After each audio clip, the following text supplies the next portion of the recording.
بمناسبة افتتاح المتحف المصري الكبير.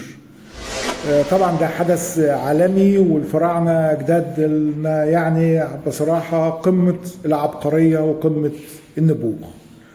طيب احنا عايزين ولادنا يطلعوا برضو قمة العبقرية وقمة النبوغ. هنتكلم النهاردة يا جماعة في الفيديو ده عن حاجات معينة كتير من الآباء والأمهات بيعلموها لأولادهم، هم فاكرين إن هي تربية صح، بس للأسف الحاجات دي بتكسر ثقة الطفل في نفسه من غير ما ياخدوا بالهم. هم طبعا مش قاصدين يعني.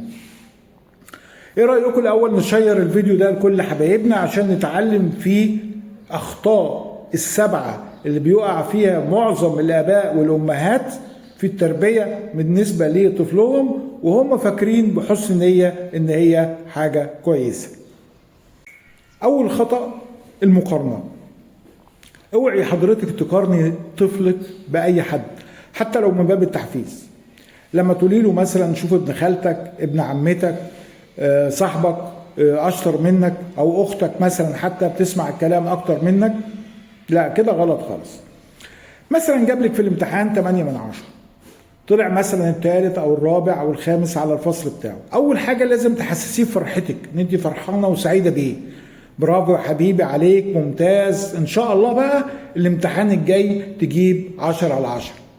انما تقولي له بص لصاحبك فلان مثلا ولا حاجه جاب 10 من 10 وانت لا، ده اكبر غلط، عمليه المقارنه. تاني خطأ هنتكلم عنه اللي هو السخريه من الكلام بتاعه. هو مثلا بيتكلم، اوعي تضحكي على طريقته في الكلام او اللبس حتى لو بهزار، ده بيكسر جواه ثقته في نفسه. مثلا كلمة قالها غلط، قال حرف قبل حرف مثلا ولا حاجة، الأم هتضحك وبتحكي لباباه ويضحك واخواته يضحكوا، شوف بيقولها ازاي، شوف بيتكلم ازاي. هو برضو ممكن يضحك بس جواه بيقرر انه مش هيتكلم تاني قدام الناس، وبعدين حضرتك تشتكي وتقولي ده ابني مش بيتكلم، بينما انت كسرت جواه ثقته في نفسه. ثالث خطأ التوبيخ قدام الناس. بص يا جماعة، العتاب او الزعيق او الصريخ قدام الناس ده بيدمر صورته قدام نفسه قبل غيره. مثلا رحتي عند عمته وعند خالته وقدمت لكم عصير، العصير كوبايه العصير وقعت منه غصب عنه، هو مش متعود، وقعت على السجاده.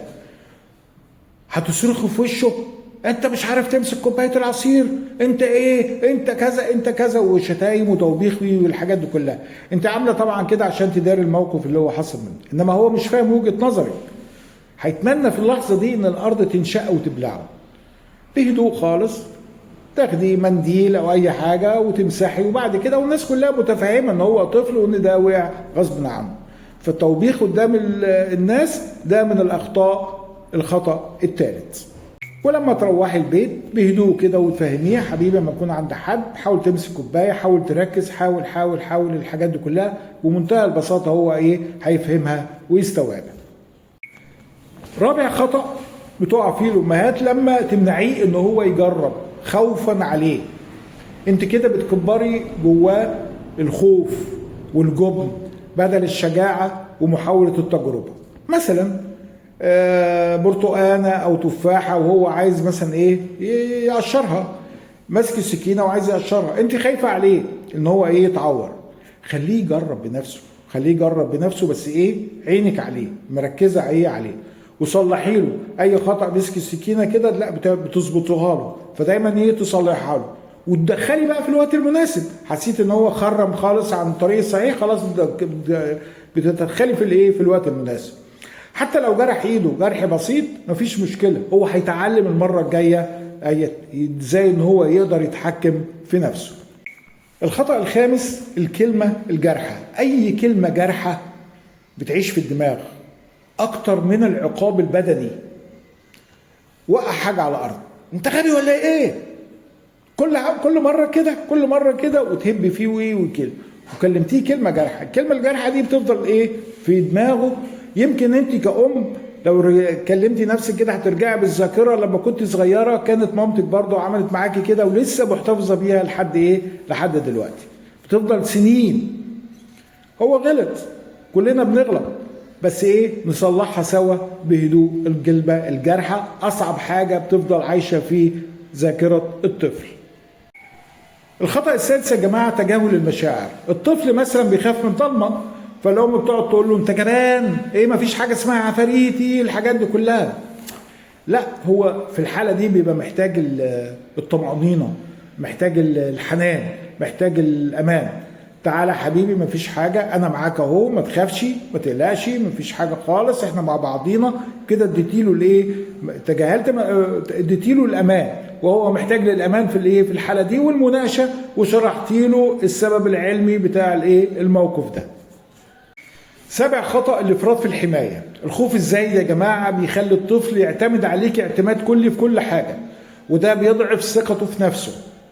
رايح اول يوم مثلا المدرسه ولا حاجه، الام ماسكه في ايده كده خالص مش عايزه تسيبها، تيجي مثلا المس تساله اسئله معينه، انت اللي بتردي. لا لا لا لا، هو فين؟